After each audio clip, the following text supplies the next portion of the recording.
What's up, guys?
Okay, I guess we're doing a audio stream. It's easier than typing.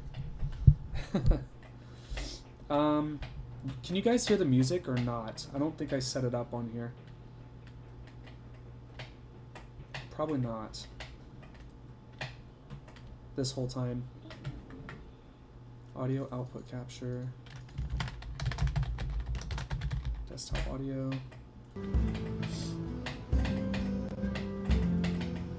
Okay, you should be able to hear the desktop audio now. Is the music there now?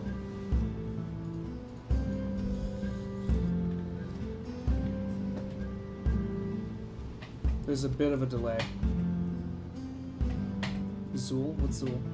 Audio has just arrived. Yay. That's good. I had it set up on... Not on the active screen. Cool. So I have a basic AI controller and a basic blackboard and blueprint and a task for roaming around. But the enemy's not yet roaming around, so I'll continue following the tutorial. Yeah, I really like the Celtic music, so we're listening to this right now. I don't know if it's stream safe. That's probably a bad thing. Let's see if I can find it.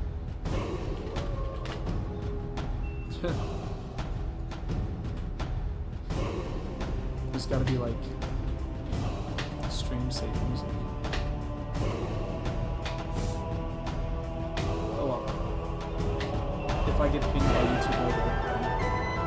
And by the way, last stream the audio from the music was too loud. Can you guys tell me if the music's too loud?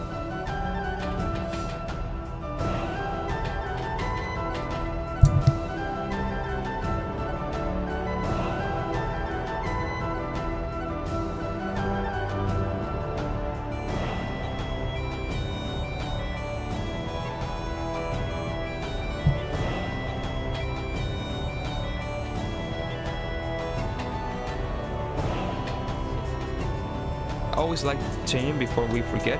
It's the auto possess AI. Instead of place in vault, I like to place in vault or spawn. Because if you spawn an enemy, it will not move. It will be like, what is wrong? What is not working? Okay, and it's really just loud. this variable over here. It's down. always a pain. So we it can hasn't just disappeared entirely. drag our But let me know if that's better. BB AI on the scene. The thing is that now we have to basically tell Unreal Engine all the spots where the AI can basically move. So what we have to do to tell Unreal Engine about still need to do like where it can go is just go here, go into volumes and create a nav mesh boundary. nav mesh, that's right. So what we're going to do is reset the location over here. We're gonna lock this and put this as 50. So it'll basically be just a huge square, as you can see, just covering in the whole I scene. haven't done this in a while. And now if I press P, you will see how it will basically start to generate all the paths where the AI can basically go. Really cool. Just Control Shift Save. And now if I were to press play, you will see that the AI will start to pick a random location. Wait 2 seconds.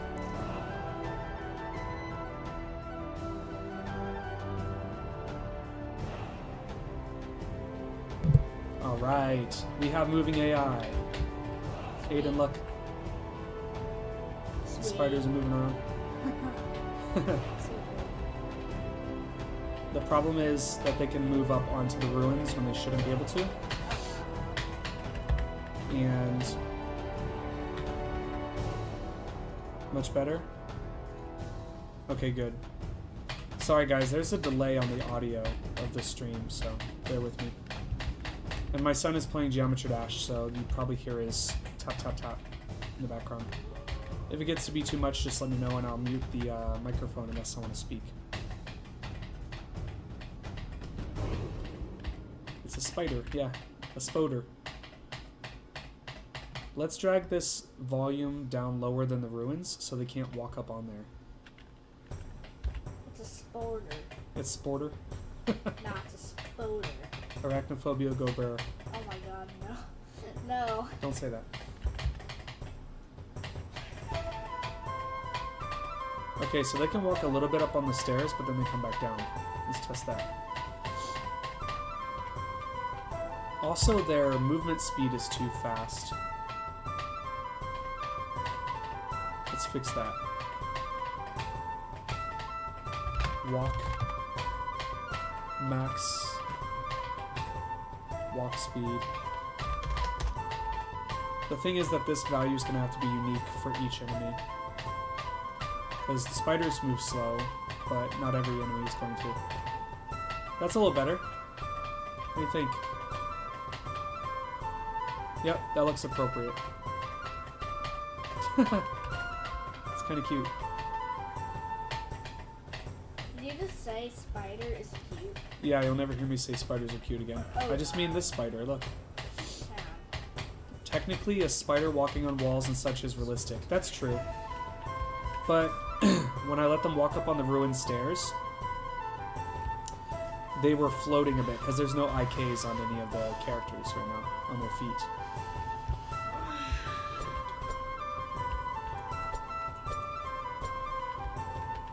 So next I gotta get him to chase the player. So he's regenerating his shield. His barrier. I gotta admit, I put this off for way too long, and having the enemies run around is pretty cool. So what I think I'm gonna do is have the enemies spawn as you come close to a specific area. And then create like a nav mesh bounds volume that appears in that vicinity, instead of it just being over the entire map, you know? That's too loud. What? Is this clicking too loud? The clicking is too loud, buddy. At least for me. I don't know if chat can hear it. Oh. Chat. You sound like such a zoomer calling you chat. Oh my gosh. The audience. Let's go. Wait. Have to be a millennial. Wait, no. We're just doing so good, man. I know, right? So he's not moving anymore. I wonder if that means the nav mesh balance volume stops there. Let's take a peek. Nope. It goes through there, but ain't a big deal? Okay. So long as you're sure. But They said that the tapping isn't a big deal. Oh, I think I can also put a like a filter on the microphone. oh yeah, like an audio A suppression. compressor, yeah. Yeah. But whenever I put the compressor on, it cuts off my voice, so let's test it out. Alright. I honestly have no idea. Just test it. Wait a minute, that's too sensitive. I think. I used to have the perfect stream setup with the threshold and everything. Oh really? Oh yeah, like this attack and release and output gain and all of that, so. You know what?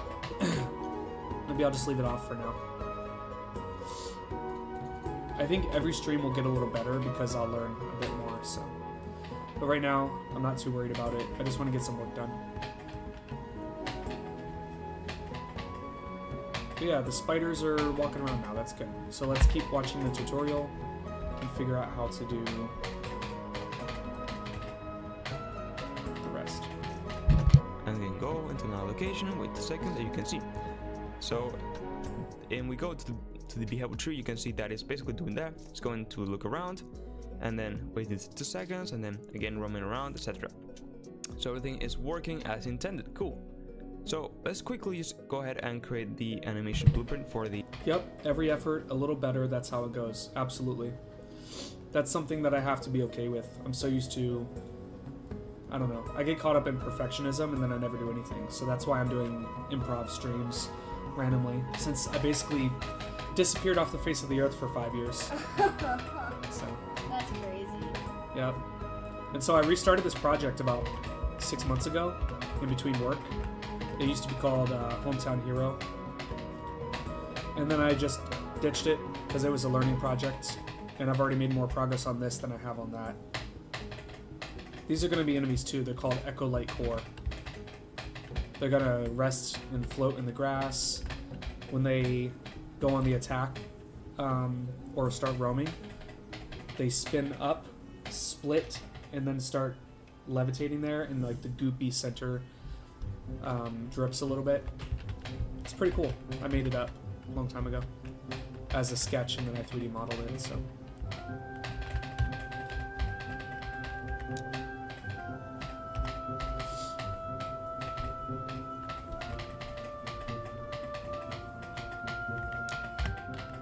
Let's continue.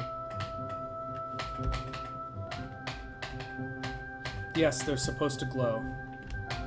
In the center, that's supposed to glow. And then when they're closed, the center line is supposed to glow. So if you come up upon like a field of echolite core, they're just going to be a bunch of creepy glowing... Well, they're going to glow blue, so it's not like super creepy, but in a world that's Celtic fantasy, to have this little bit of sci-fi sort of artificial light coming out of an enemy is going to be really weird for the player, which is what I'm going for. Yeah. I don't think anyone will be expecting that. I don't think so either. Well, maybe nowadays there's so many games where enemies do that, you know? That's true, like jump scare enemies. No, I just mean like Genshin Impact and stuff. They mix fantasy and sci-fi quite a bit. The AI, because I like having the animations. So it's got great. What? I just realized that it's kind of embarrassing for everyone to. Embarrassing? Yeah. It's not embarrassing. I'm gonna call the front animations, right click, go to animation, and first of all, I'm gonna create a. What, buddy? I mean, streams. Yeah, that's why I said just enjoy playing your game and then, you know, animation. Blend space 1D. What? I guess I'll be used to it. Yeah, just a little bit here and there. Blend space 1D. So this is I gonna already have that be for the SK enemy. mannequin. can skip this part of the so we can tutorial. later on play animation montages and. Wild West and fantasy could be a good mix. Yeah, I think they should mix other genres too. In fact, that's why I'm going with Celtic, because everyone does... Well, it's very medieval too, but it's modern, sci-fi, medieval, and Celtic, all in one world. And I think that's unique.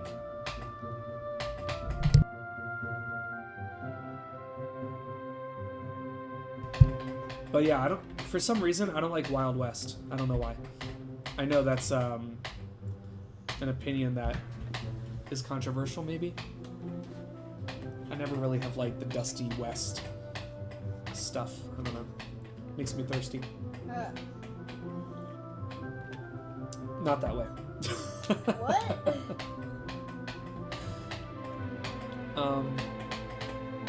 Anyway. and attack and stuff.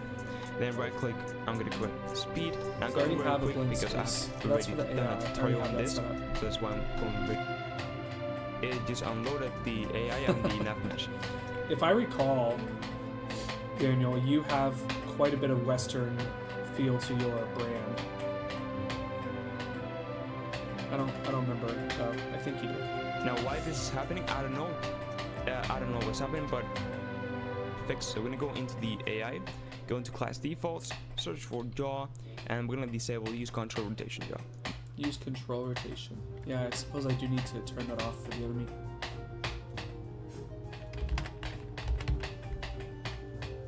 Wait, turn it off or on? Off. So that way the enemy turns and rotates towards the player, I suppose. But you know what? I may have missed the part where we set up rotation. Oh, it's next. Okay. Make the rotation very smooth, okay? So we can now continue with our behavior tree. So now what we want to do is make sure that if we are seeing the player, we will switch into the chase player sequence. Sure. So first of all, let's make the task for chasing the player. I think it's going to be a bit easier. So you're going to go ahead and click new task, and then we can just, for example, click the roam around that we have created. This just really doesn't matter. I don't know really what's there, just to fill the name. Anyway, go to tasks, visit the task, chase player. Let's go ahead and open this up. Now Sweet. again, in the function, we're going to override the receive execute AI, select the gameplay, and we're going to add the finish execute, and then put this in success. So we're going to do pretty much the same, AI move to, and then this is going to be on success, and then I finish the execute, and then the pawn is going to be the control pawn, and then the tied actor will be the get player character, and then the acceptance radius is going to put it up into, like, for example, 100, and there we go. It will just go ahead and move into the player. Controller pawn, get player character. On success, we finish. Success. Now, it will only do this if we are... So we only need to do this if we are in the chase player route. So first of all, let's go ahead and just add the chase Buddy, I did not agree to YouTube. Please get off of YouTube. player thing. How do I install Glue?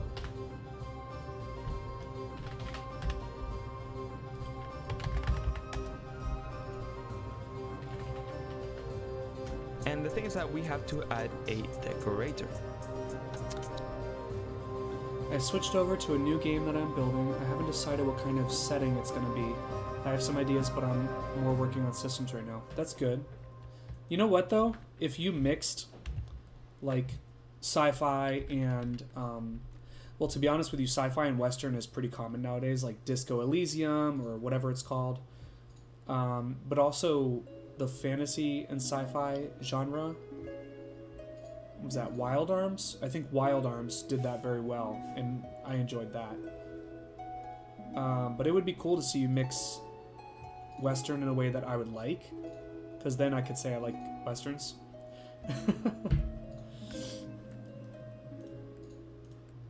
So what is a decorator? Well, a decorator will be just, well, we can just start adding. So we can just right click on here and look around. Go into app decorator, and we can choose different sections of decorators. Now, the one that we're going to be looking today, which is the one more generic and used, it's going to be the blackboard one. So now if we hit Add decorator. I don't know what he did. Hold on, dude. sections of decorators. Now, the one that we're going to be looking today, which is the one more generic and used, it's going to be the blackboard one. Blackboard? Okay. Decorator, blackboard.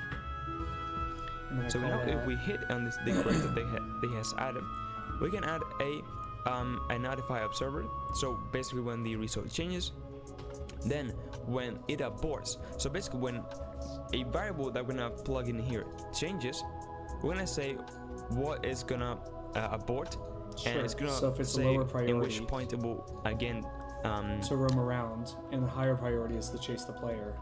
That makes sense then.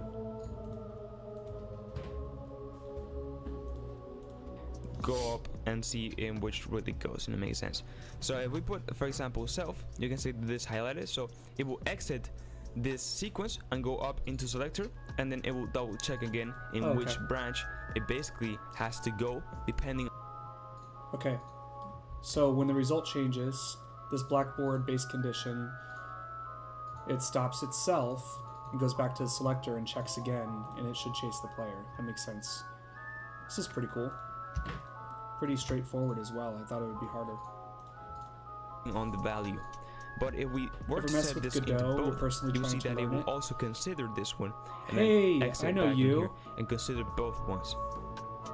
I always call you I'm gonna Brocky say self Dominguez in because I my just head, want to but basically it's consider two this self. O's. And just exit this and sequence. there's an X. Hold on a second.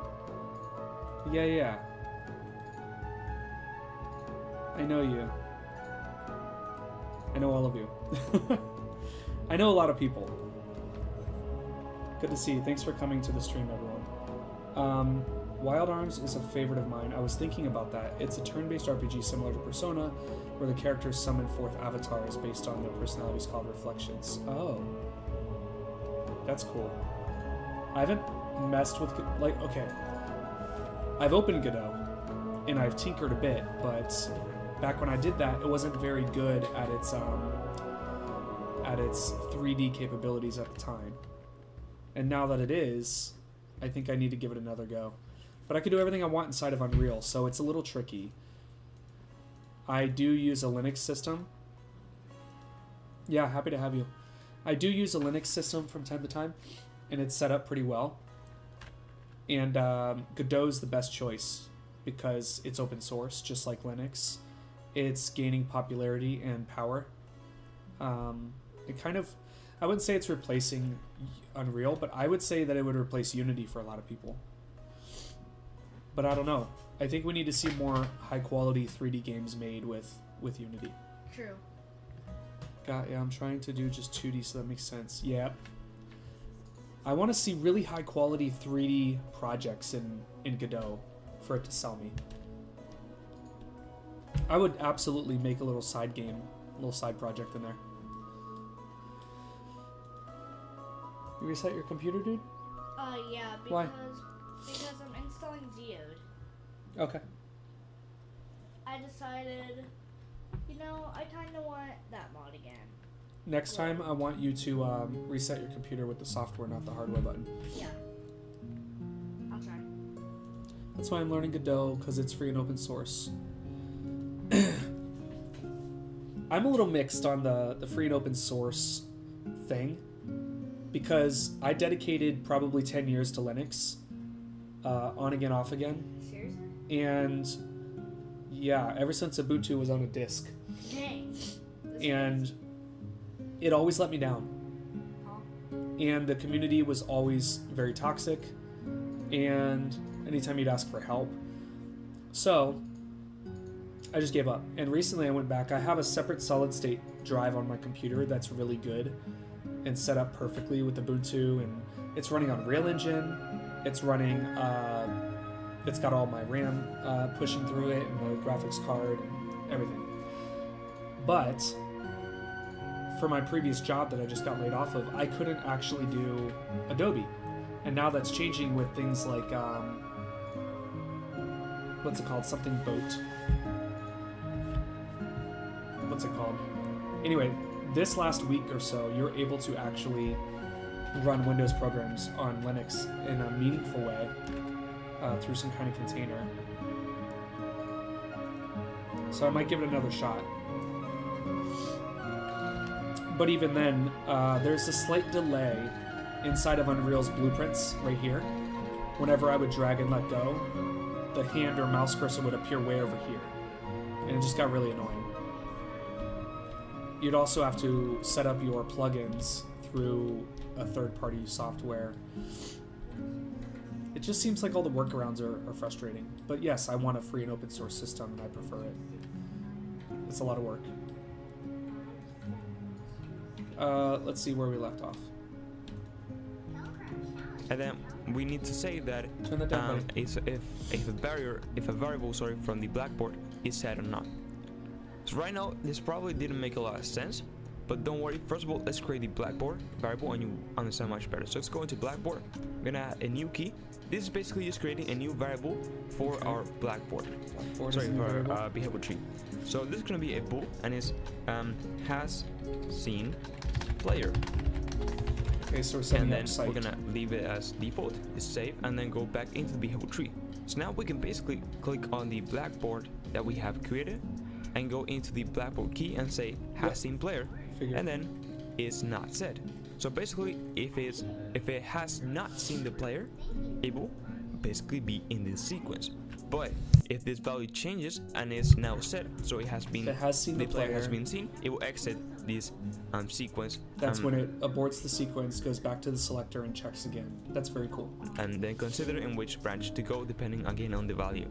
It's pretty straightforward. So now we can go into chase player, add another decorator, a blackboard decorator, and then we can select this and say again on self, and then if it's set, so yeah, it basically has seen the player. And there we go. We can just go. Wait a minute. Does he have that one set or no? Is set for both?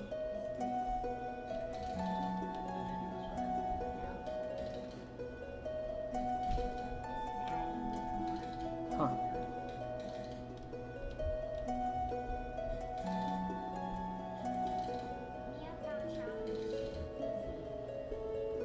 Okay. I mean, that doesn't make Same entire player. sense to me. And then is not set. So basically, knew if it has not seen This the one player, is not it set. will basically be in this sequence. But if this value changes and is now set, so the player has been seen, it will exit this Key query is not set for this one. sequence, and then consider in which branch to go depending again on the value. So now we can go into chase player. Add Okay, so for this one, it has to be is not set. If the player has not been seen, then it continues. Otherwise, it aborts and goes back to the selector. And this one says is set, and that's how it continues. It's a little confusing. I'll have to practice that. Add another decorator, a blackboard decorator, and then we can select this and say again on self, and then if it's set, so yeah, it basically is seen the player. Cool. And there we go. We can just go ahead and save, and now we have to tell the AI, well, basically where this variable will be enabled not when we have seen it play. Yep. So now we need So to we're gonna tell go it. into the BPAI, and we're gonna go ahead and add a pawn sensing, which is here, component. Now we can So for the use master enemy see a and lot the of pawn variables sensing. over here. So first of all, the angle of vision, I'm just gonna put it into 70, so a bit shorter, and then the sight radius.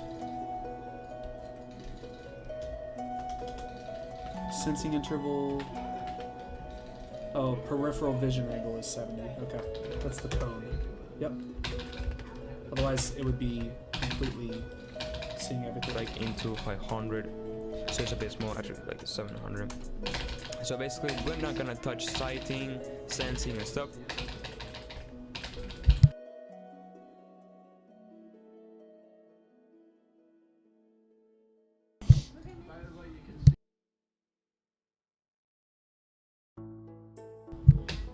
Alright, so 1400, 2800, 700. So that's the sight radius. Okay, it's like a cone, yeah. This is really straightforward.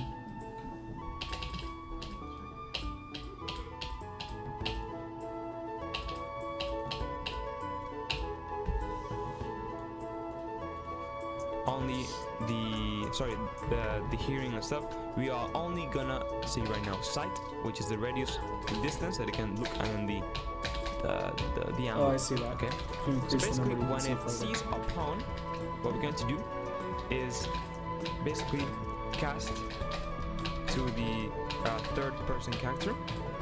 So basically, we're just gonna continue if the pawn that we have seen is the player. We're not gonna do anything for the player right now. Anyway, let's just get the AI controller.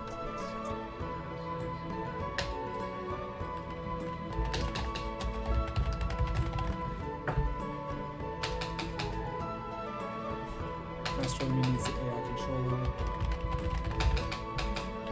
On that.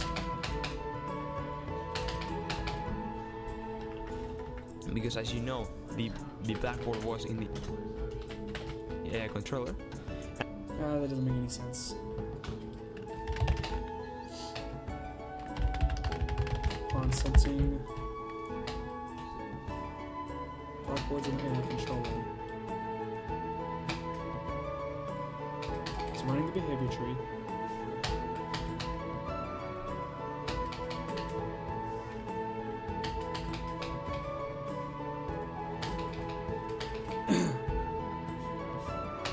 Let's rewind that a bit. Yeah, see, he has pawn sensing on the AI.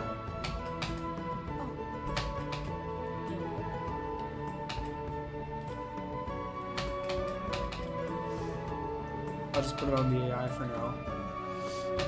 Delete it from here.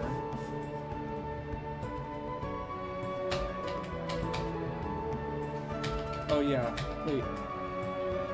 He's on both.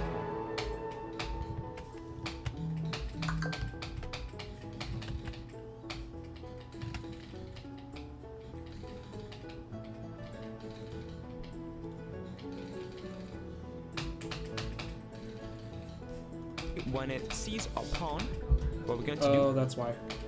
I see what he did. when it sees Event on C pawn. Okay. He went down here. a pawn, what we're going to do is basically Let me take it off the AI controller for now. Already did. cast to the third person character. So basically we're just gonna continue if the pawn that we have seen is the player. We're not gonna do anything with the player right now. Anyway, let's just get the AI controller, because as you know, the blackboard was in the AI controller. And what to do is basically get the blackboard. And then what we want to do from here is basically set a value as a boolean. Basically this is just accessing the blackboard, and it's gonna be touching one of these booleans on the blackboard. In case we only have one, so we have to pass the key name, basically the variable name. So it's gonna be make literal name. So here we can just type one, and the one it was has seen player. So I'm just gonna go ahead and copy this, go in here and just paste it, so it's perfect. And then the bool value will be true, because it means that we have bit. Let me check that. Has seen player. Probably should use a lowercase first. That's fine. Has seen player. Basically seen the player. And the very last thing that I nearly forgot is the control actor will be self, because basically is the blueprint itself, is the AI basically. So now we can hit play, and it will just wander out until it sees me. Alright, I think we have AI that chases the player. That's really straightforward. Let's find out. Maybe not. Why are they walking backwards? That's bad.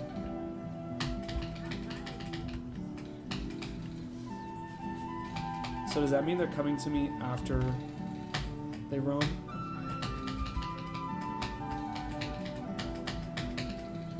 They're going to the point where I was, perhaps? Let's see if they come over here. No, they're still roaming.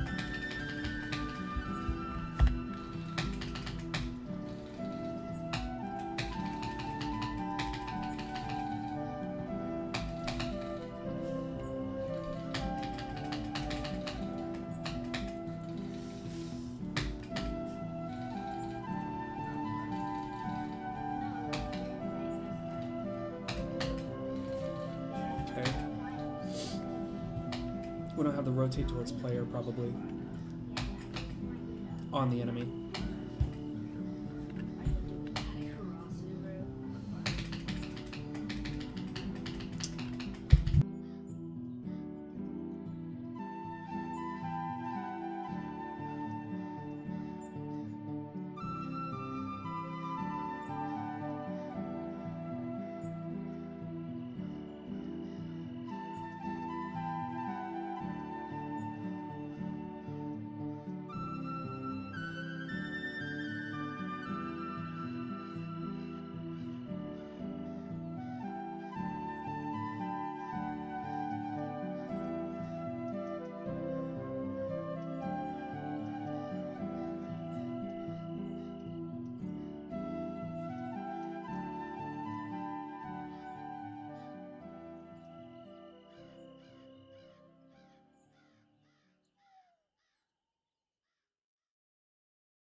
me, you can see, and will start basically following me, as you can see. Now I'm gonna do a change here, and it's the character mode component. The max walk speed, I'm gonna put it like in 450. So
and put it in a nice position here and rotate.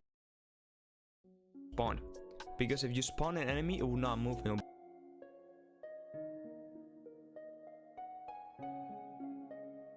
a very snappy way. So what I want to do is go to the character mode component and change this to be use control desired rotation.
Okay, so right now the enemies are roaming, but they're not sensing the player, so...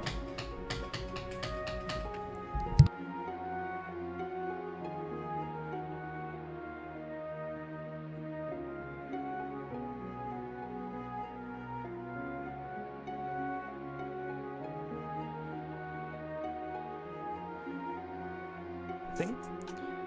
And the thing is that we have to add a decorator. So what is a decorator?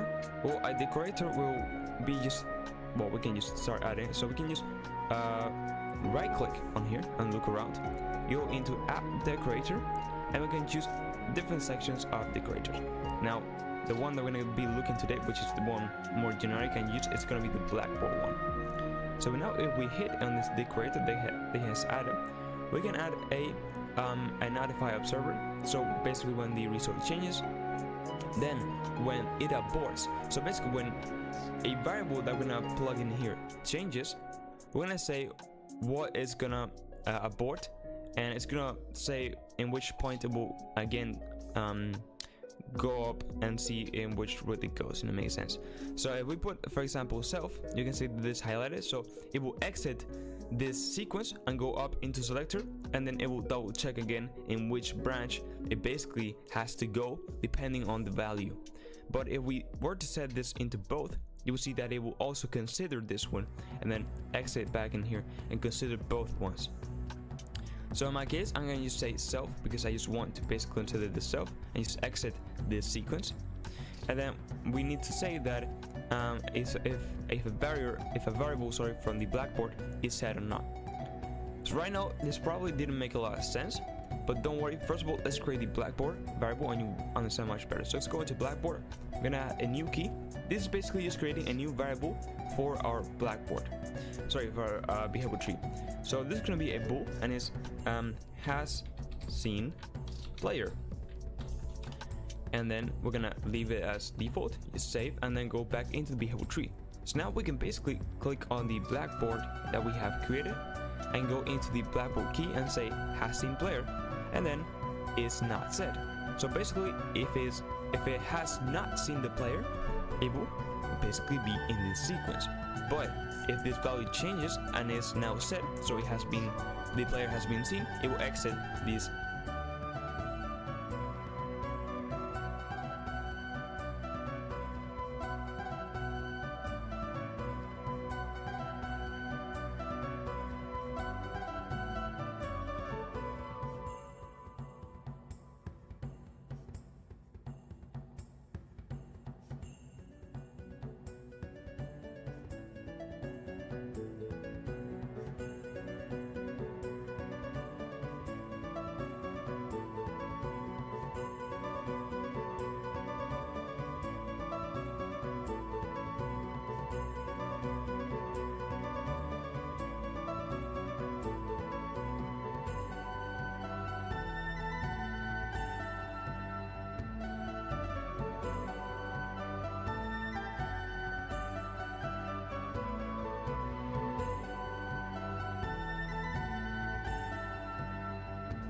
Sequence and then consider in which branch to go depending again on the value.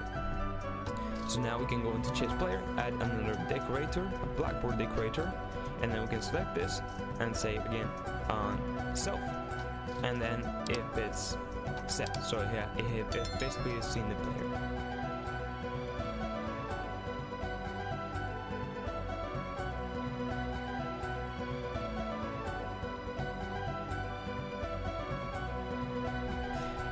And there we go, we can just go ahead and save. And now we have to tell the AI, well, basically, where this variable will be enabled or not when we have seen the player. So we're gonna go into the BP AI, and we're gonna go ahead and add a pawn sensing, which is here, component. Now we can just see a lot of variables over here. So first of all, the angle of vision, I'm just gonna put it into 70, so a bit shorter, and then the sight radius like into 500, so it's a bit small, actually like 700. So basically we're not gonna touch sighting, sensing and stuff. When it sees a pawn, what we're going to do is basically cast to the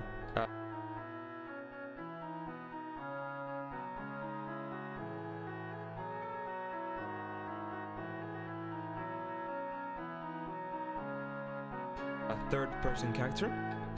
So basically we're just gonna continue if the pawn that we have seen is the player. We're not gonna do anything for the player right now. Anyway, we're going to just get the AI controller, because as you know, the blackboard was in the AI controller. And what to do is basically get the blackboard. And then what we want to do from here is basically set a value as a boolean. Basically this is just accessing the blackboard, and it's gonna be touching one of these booleans on the blackboard. In our case we only have one, so we have to pass the key name, basically the variable name. So it's gonna be make literal name, so here we can just type one, and the one it has same place. So I'm just gonna go ahead and copy this, go in here and just paste it so it's perfect. And then the bool value will be true because it means that we have basically seen. Okay, I just didn't have this boolean set to true. It's so funny how long it takes to solve simple problems sometimes. Let's see if it works. Still not working? Notice me.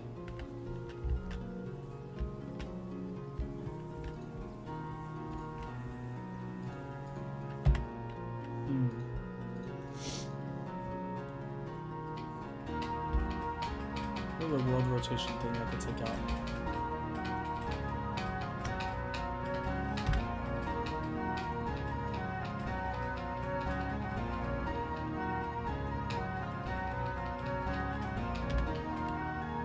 For now.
The player.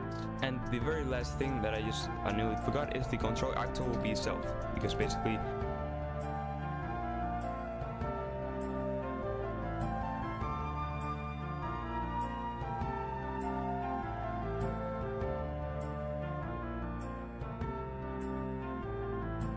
is the blueprint itself, is the AI basically. So now we can hit play and it will just wander around until it's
pretty much the same. AI move to, and then this is gonna be on success.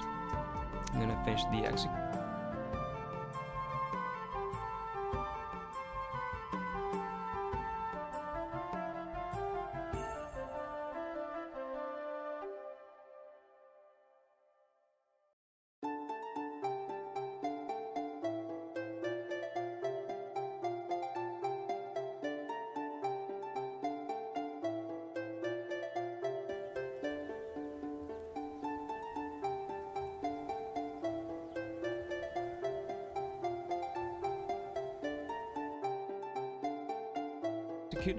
And then the pawn is going to be the controlled pawn, and then the target actor will be the get player character, and then the acceptance right is going to put it up into, like, for example, 100, and there we go. It will just go ahead and move into the player. Now it will only do this if we are, so we only need to do this if we are in the chase player mode. So first of all, let's go ahead and just add the chase player thing. And the thing is that we have to add a decorator. So what is a decorator? Well, a decorator will be just, well, we can just start adding it. So we can just right click on here and look around. Go into app decorator, and we can choose different sections of decorators. Now, the one that we're going to be looking today, which is the one more general.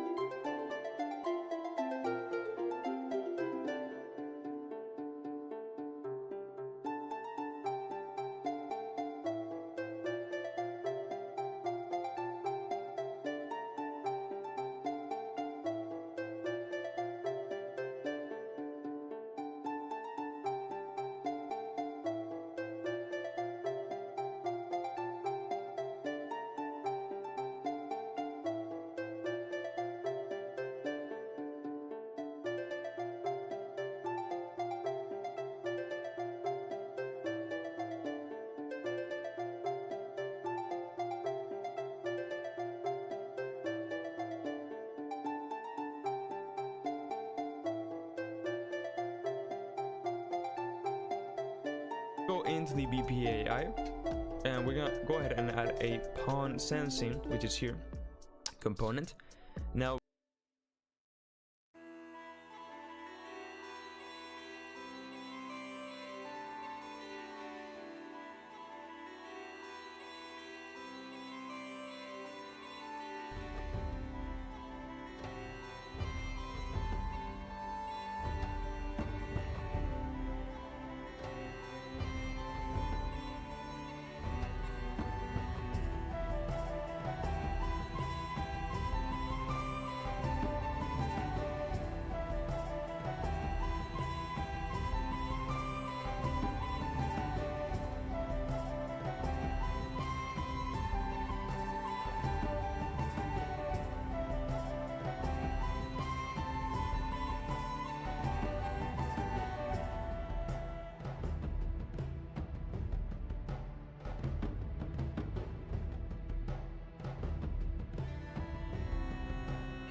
basically. So now we can hit play, and it will just wander around until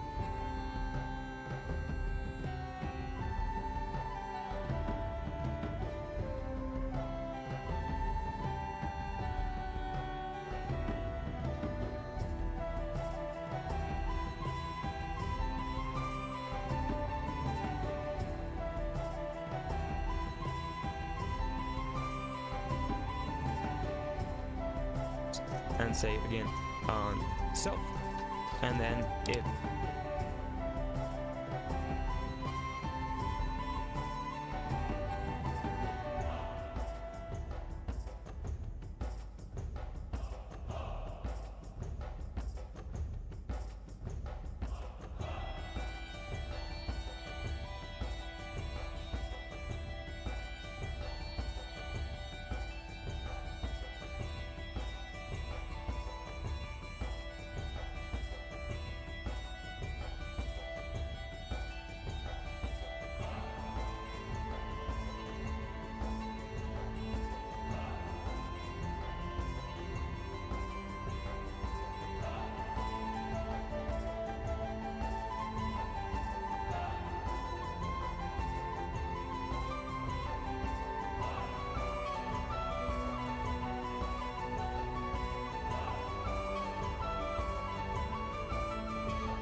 Alright, we solved the problem. Now it's chasing the player constantly. What did I do different?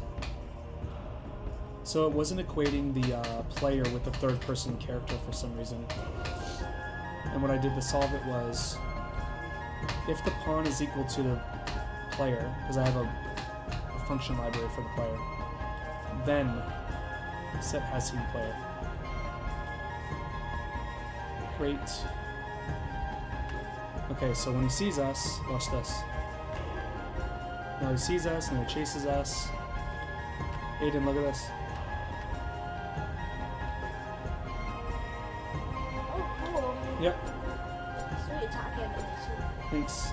Now the next thing we need to do, I obviously need to fix the attack animations, their root motion. I have to have like a stop chasing radius. He's gonna chase me forever. Unless he goes behind a wall. Did he stop chasing? Did it work? It worked. That's weird. It broke the blueprint. Behavior tree. Oh well. And then we need to have, like, as soon as he overlaps the player, he stops chasing as well. Or something. And then I can set up these Echo Light cores as an enemy as well. In fact, I could do that now.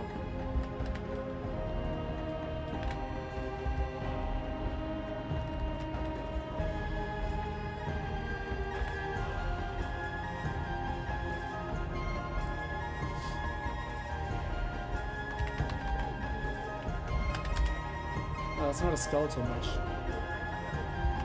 Alright, I'll do that after I get your lunch. Alright everyone, gonna get my son some lunch. After that we're gonna make the enemy AI stop chasing the player when they reaches them. Make a stop chase radius, I think that would be appropriate.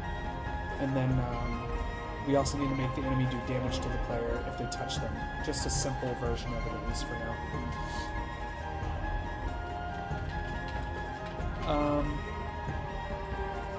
Yeah, I'll be back. Go to an intermission. This intermission screen isn't really set up properly, but it's a placeholder. Thanks for hanging out. I'll keep the music on, I think. If not, I'll set it up after the intermission screen goes.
Okay, we're back.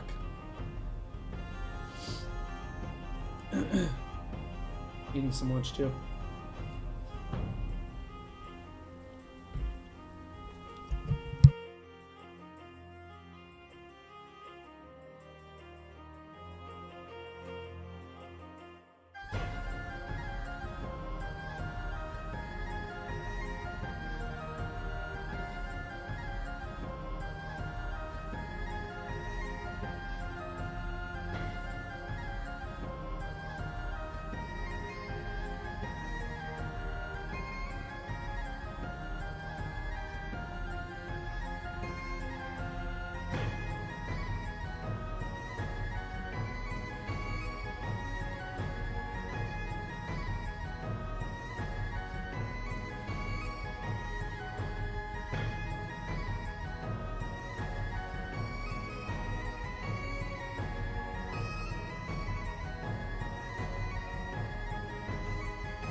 Smart.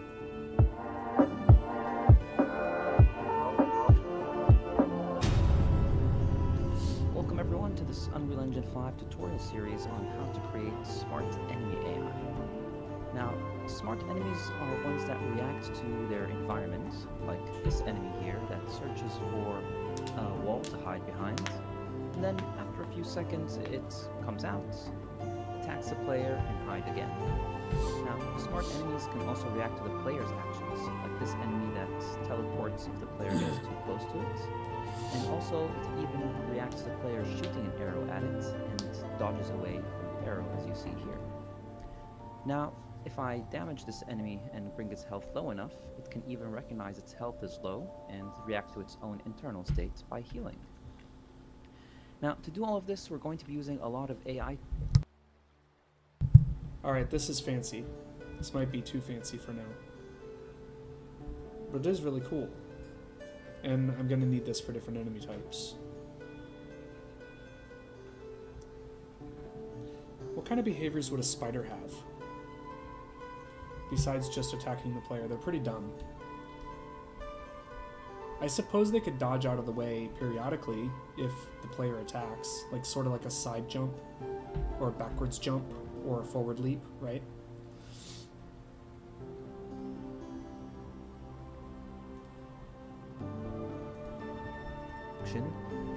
All the green areas, and make sure to select this one, not the anim montage, because this one has a lot of execution pins, like on complete, on green.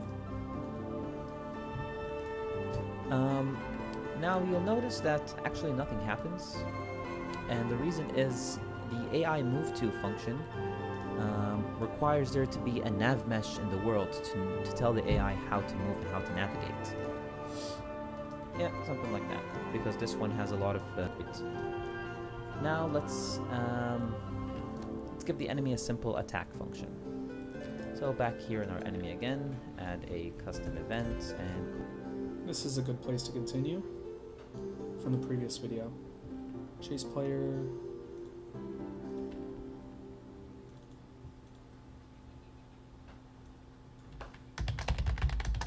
Attack player.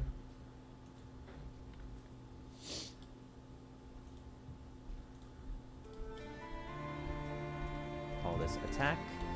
And what attack will do is we'll just play a montage. So search for play montage and make sure to select this one.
I really hate spiders, but I decided to put spiders in the game as the first enemy.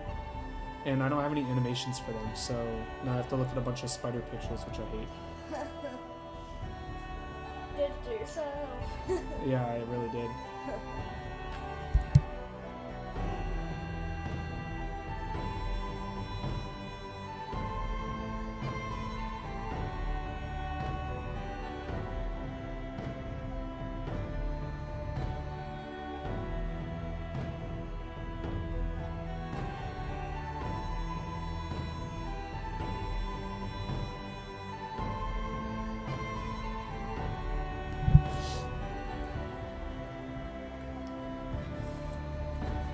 You know, maybe it makes sense to get a full spider. Maybe the spider that I made is a placeholder. Why not? I don't know. I really like the black inky look for enemies. That's why I made the Echo Light core. And that's why the spider has a glowy face on it, because it's supposed to be inspired by, like, Code Lyoko. But does it make sense to get a spider model and put it in the game starting now? I hadn't considered that. But eventually the enemies are going to have to look a lot less, like, simple. So maybe it's a good idea. So the enemies in the game are called shells. They're sort of alien, inky black creatures. So they're not exactly robots. And they're not exactly gross organic spiders. Well, kind of. They're more that than robots.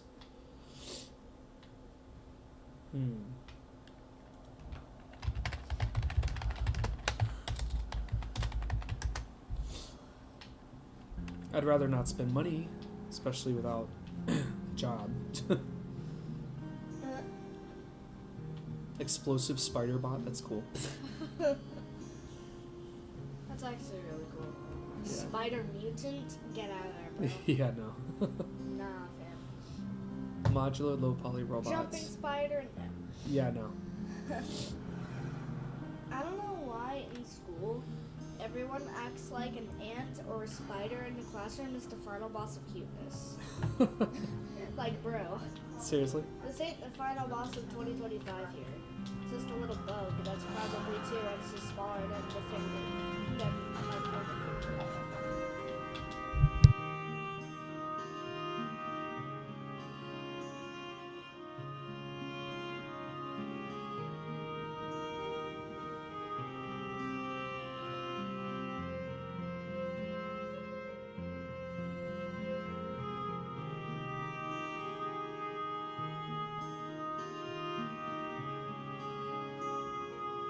I suppose now is a good time to figure out what style of monster or enemy fits the game's world.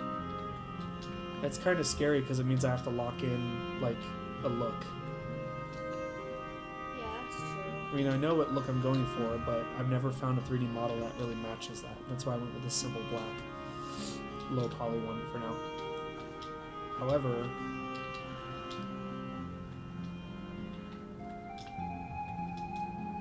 if this project is going to be more Celtic and medieval, it means I have a lot more options, so long as it looks stylized. True.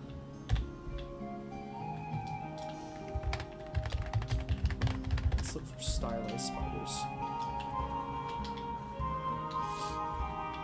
Or maybe it doesn't have to be a spider at all.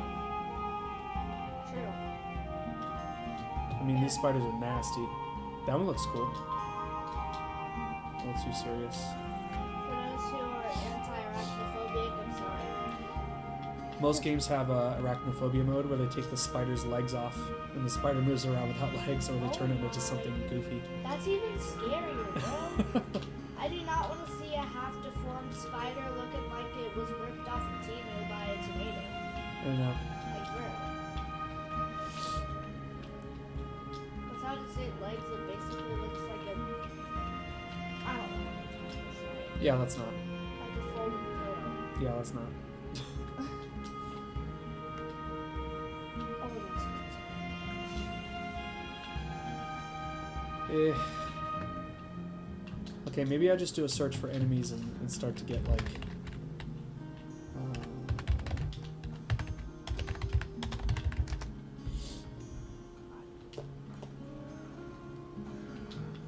a sense for what the enemies will be like in the game. This is tricky. Crab monster.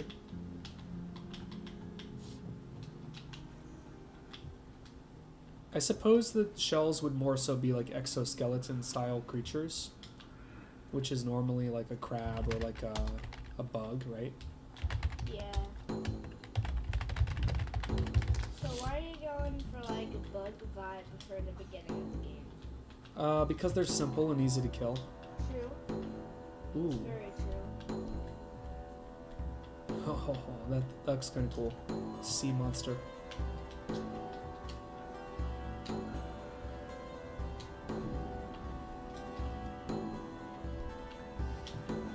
Yeah, these are sort of what I'm going for, but these are... I mean, I could change the mesh. Alien bug. That's kind of cool.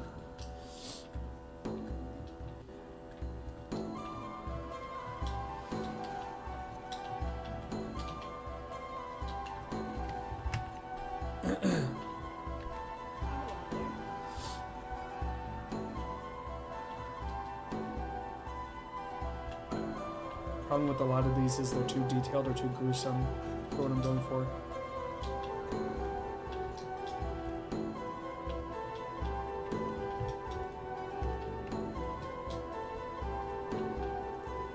It's kind of cool. They have a lot of cool monsters in this pack.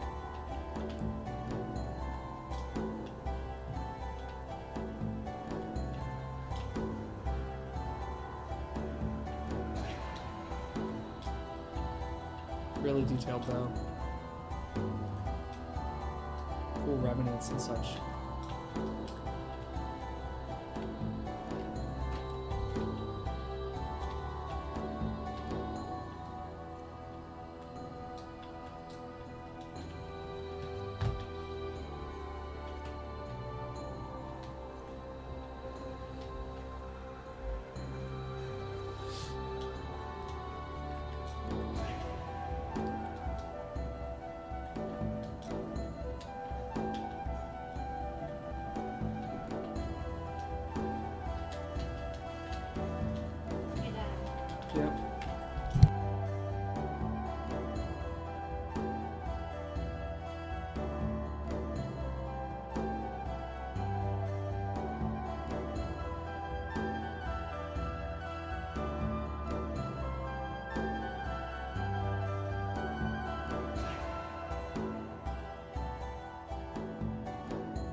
What's up, Matthew?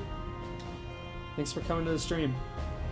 I'm just trying to pick new enemies now for the game because I can't continue with the behavior trees until, because I'm at the step where the enemy is gonna attack the player, and before I do that, well, I don't have any attack animations from my spider, and I'm thinking it's time to maybe lock in a style for the enemies, and that's really tricky because I can't really find an asset pack that does look exactly like what I want, and it would be ideal if I could save time and not have to 3D model, rig, and animate a bunch of enemies.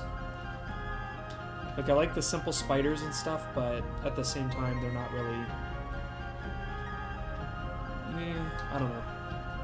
Just exploring some things for now.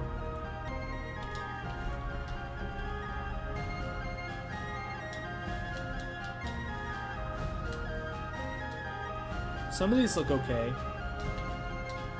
and some just look terrible.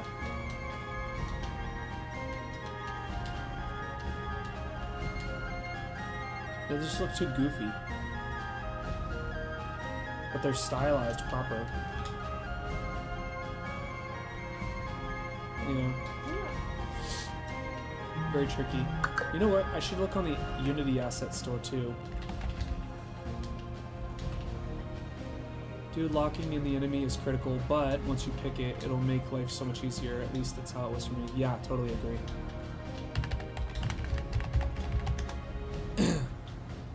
Let's take a look on Unity. I got my character in the world here for like a reference, right? For a minute.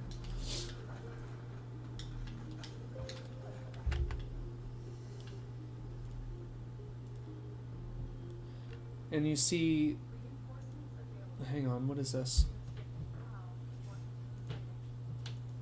Those are pretty cool. The tricky part is, like I was saying before, the enemies are supposed to be black, inky aliens, very much inspired by, like, Code Lyoko. But when I think about shells, yeah, very chill. I guess this is where I really have to start defining what a shell is. Like, I don't want to give spoilers, but like, what form do they take visually? That's what I mean. These look pretty cool, but wow, that's expensive. That's the same people from Unreal Marketplace, from Fab.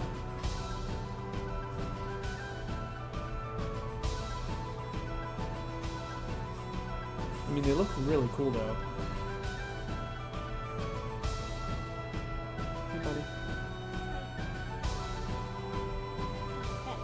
You're the best too. I love you. Hey, get out of the thing. You bumped my headset.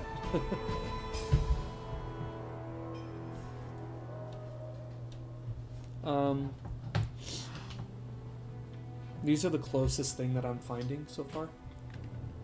But let's keep looking. What do we have here? Enhance.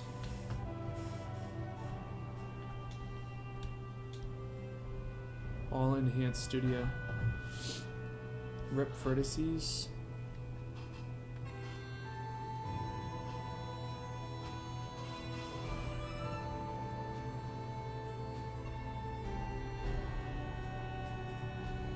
Ew. That was gross. Hang on. These robots look pretty cool. I'm not going for robots though.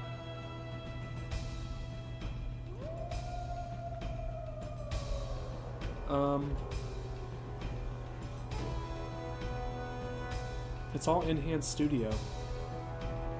Who's Thunderforge? Those look a little goofy, but not terrible. Let's take a look at their stuff. Ooh. Nah. The scorpions and stuff look really cool. Huh? And the spiders, yeah. I don't know if it's the face or the head. I think it's the head size for the skeletons and stuff. They look really goofy. But I could I could like shrink that. They don't have a lot of packs though.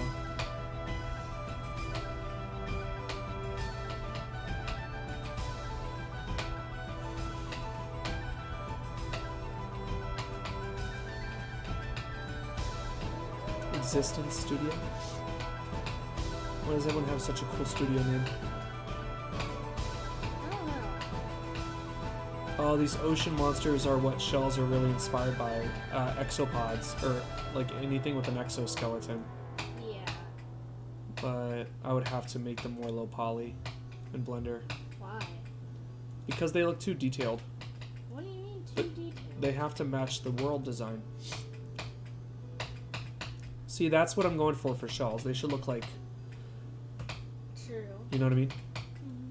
It's almost like bugs and crabs and stuff reflect what I'm going for that sort of alien type. What you could do is pick a shader instead that you could place on any enemy that would make... Oh, I could do that. It might cost a lot of computing power though for the game to run. That's a good point. That is a good point. Buddy, don't do that. Oh my god. Buddy, don't do that. Okay. Enhance Studio again. They make like everything on the store. You know what that means, right? If I use it, then everyone else is going to be using the same assets. And that's something I really wanted to avoid. Oh, this character looks pretty cool. Huh. Oh, that's neat. Oh, come on. I don't want to do that now. Oh,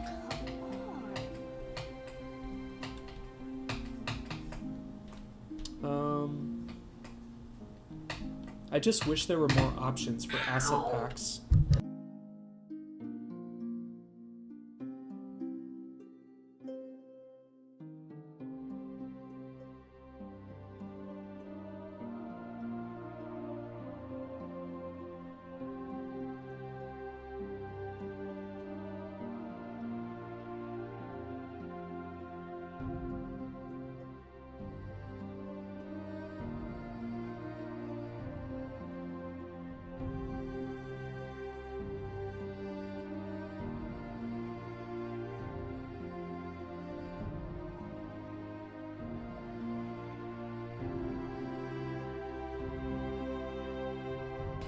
I really like these shields. I might have to check out what weapons and stuff they have in their asset store. I hate this.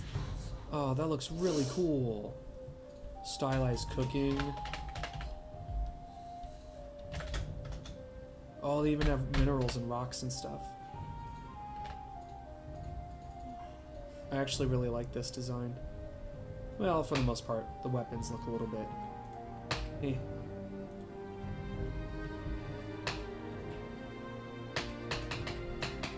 Oh my gosh.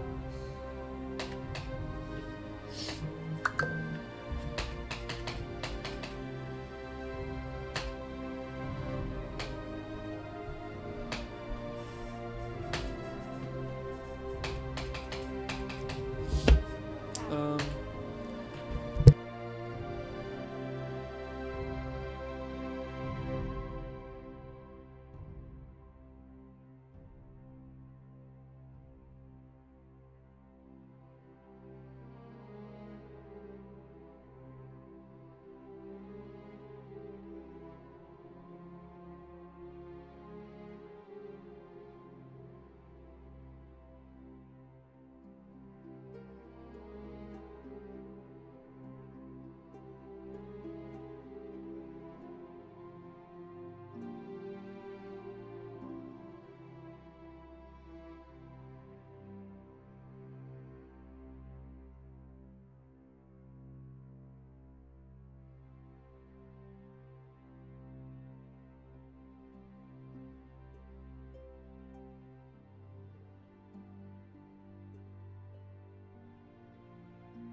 Matthew, did you find enemies on, I think it was Itch, right? Because I'm not finding anything I like. And if I don't figure this out, I'm going to have to go manually model, rig, and animate them. And I need to do everything in my power to cut time off of the development process. Even if I have a good starting base of enemies to choose from, that would go a long way. Ha, thanks. Sent me some in Discord. Oh, that's so funny. You read my mind. Let's take a look. Bugs from space. Okay, first of all, that's a cool search term. What else do we have here? Polygonal aliens. Yeah, that's kind of what I'm going for, actually. Hang on a sec. Let's take a look. Ooh. Yes. Kinda, sorta, yeah. Like, that's kind of perfect. I'd probably smooth them out, though. Really easy to do. I just wonder if they're like... Another thing that I swore that I would do with my enemies is not give them any identifiable personality, like eyes or like any kind of face, because then you identify with them too much and you feel connected to them. And these are certainly not Pokemon, right? This might be a good starting path. That one looks like a Cubert. It's kind of goofy. Oh, of course it's mesh tint.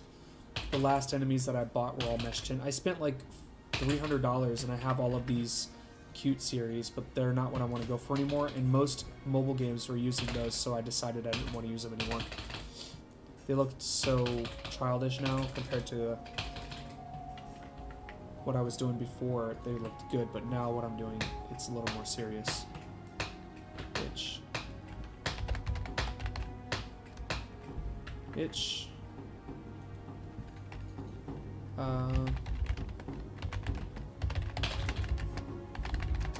I don't know how to filter or search itch to get the games out. Is it game assets maybe? Yeah. What's that third one you sent me? Shell monsters. Yeah. Yikes. See, that's the thing. Like, they look too serious. I need like a good in-between. Sad cookie. Oh, I remember looking at this person's stuff.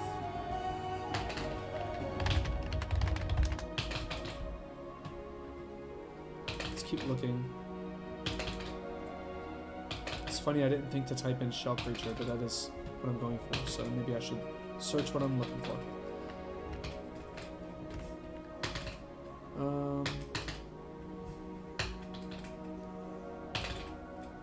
Oh, you know what?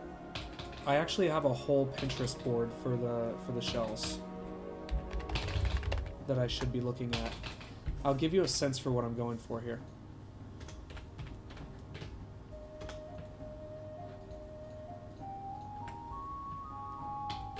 Here, check this out.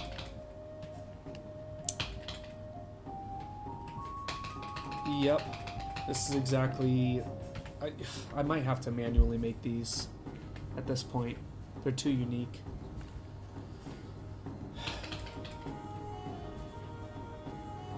You can see quite a variety here. Some are humanoid, but most are not. See that? It'd be really cool if I had someone designing them for me instead, but yeah. Dang, I might have to manually make these. Yeesh.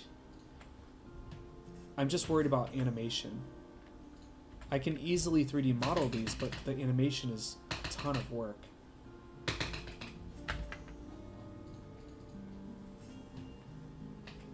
It is good that I remember to have a Pinterest board, though.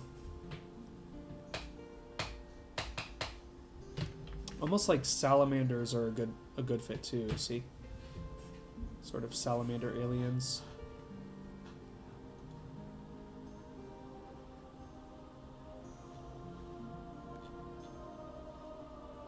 Yeah, anything like exoskeleton, sort of like bulky limbs, alien looking. I wonder though if like alien robots would be a good starting place and then make them look more organic. Huh. You can see very much what I'm going for with these pictures.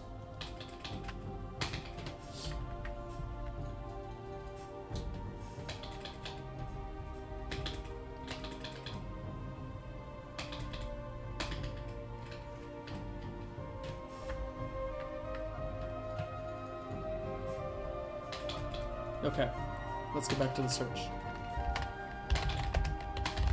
Let's look for robots for a minute. This might be a bad idea.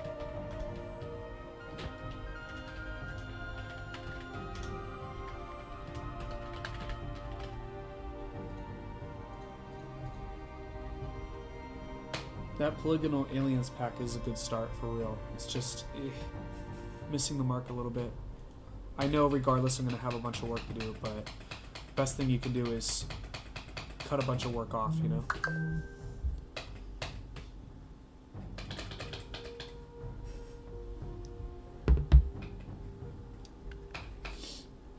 Maybe it's worth it to try doing just like a stream around enemy design for a little while.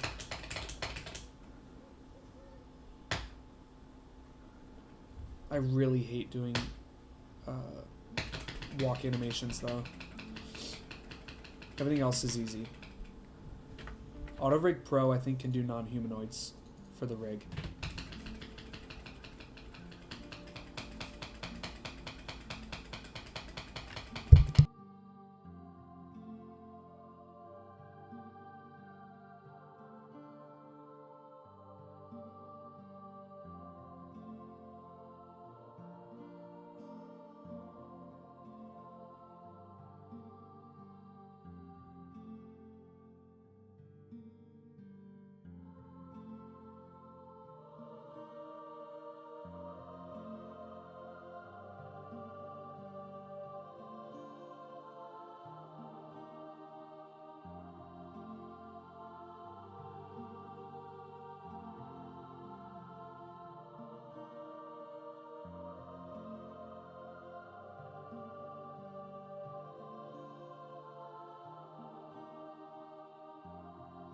The Shell Monsters pack, yeah, I opened it, but I closed it because it was a little too gruesome for Aiden to see.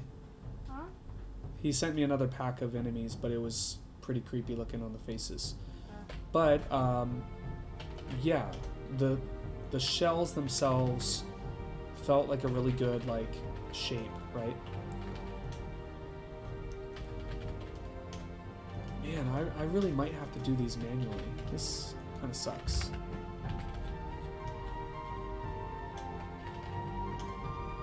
But then I'm adding so much development time on. No, it's okay, dude.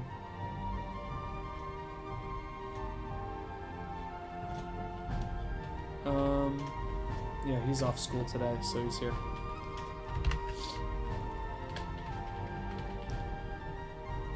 I really do think these might have to be done manually. I'm very disappointed.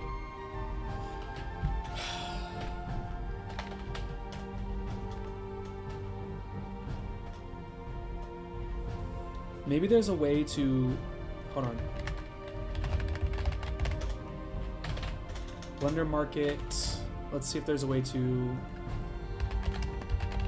auto-animate something. Animation library for ARP. That's interesting. Oh. Walking. But... non-human? Huh. Rig library. So they have non-humanoid rigs. What about like forelimbs? Yeah, they got forelimbs. I think it's built in that it's able to detect the different limbs.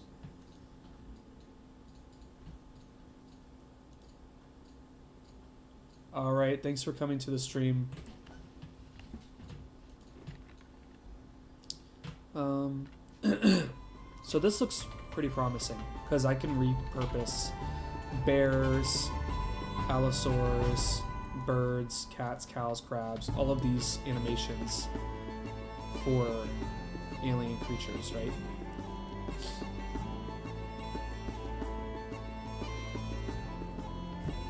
I have Auto Rig Pro already. Yep, you just shrink down the skeleton, scale the rig, adjust the bones, place them in your model, bind it, and done. Animations included, walk, run, fly, jump, swim for each rig. That's really cool. But yeah, it's like $30, but I think it would be worth it. Library.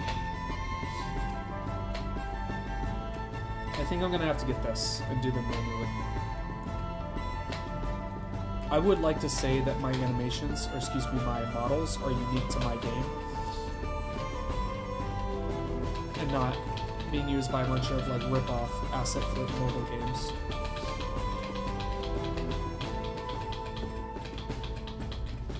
The question is, which enemy design would I like to do first? Actually, I already have a spider, so something like this, just making the spider look better, might be a good choice. I can even do variants.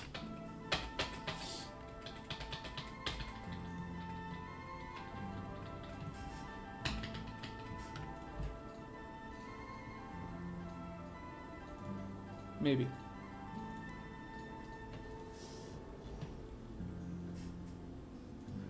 Let me close all of these.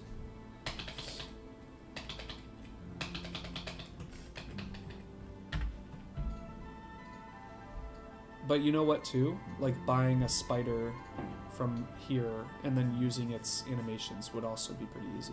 Buying a spider sounds so wrong. I know. But you know what? Auto Rig Pro library already has a bunch of animations, so it might be the better route.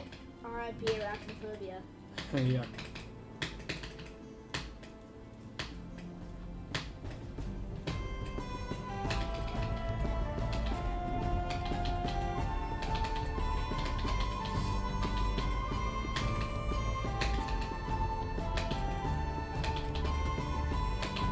Yep. This might be the route.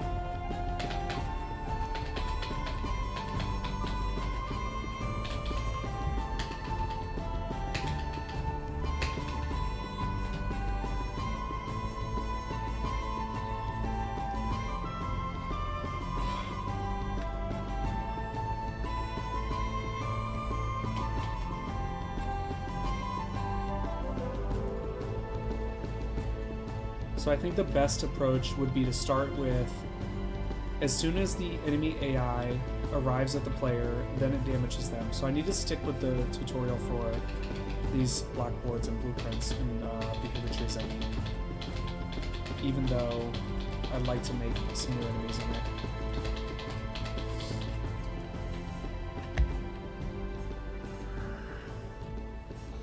there. At least the enemy can now chase the player, so success. They can roam around, they can chase the player.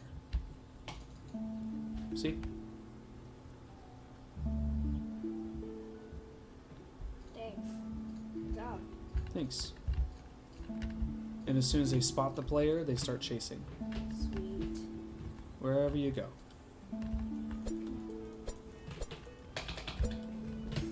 I really gotta fix those animations. Goodbye.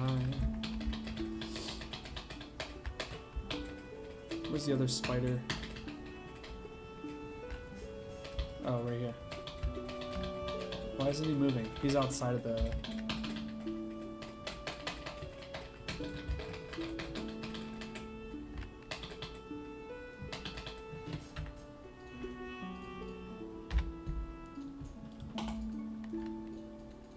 nav mesh. There they are.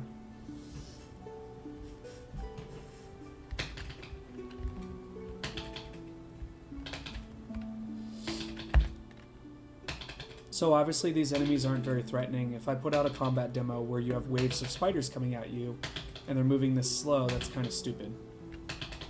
Maybe. I don't know.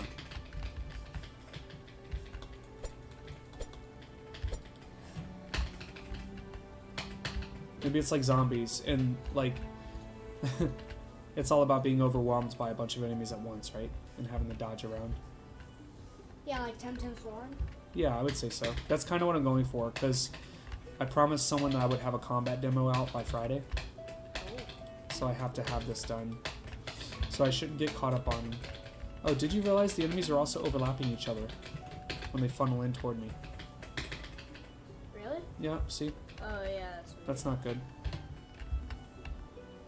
So if I had a bunch of enemies on screen, that would be exacerbated. Yeah. Alright.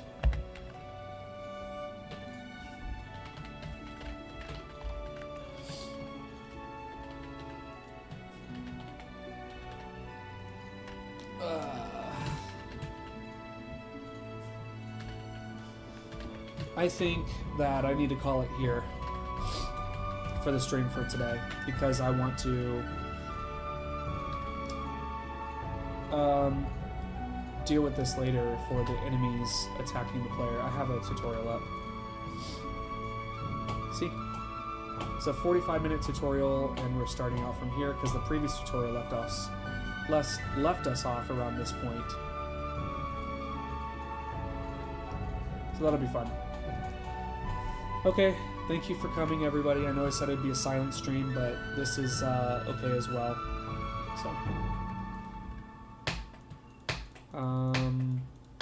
yeah, I don't know how to usually end these things, so I'll just go to the end screen. See you next time.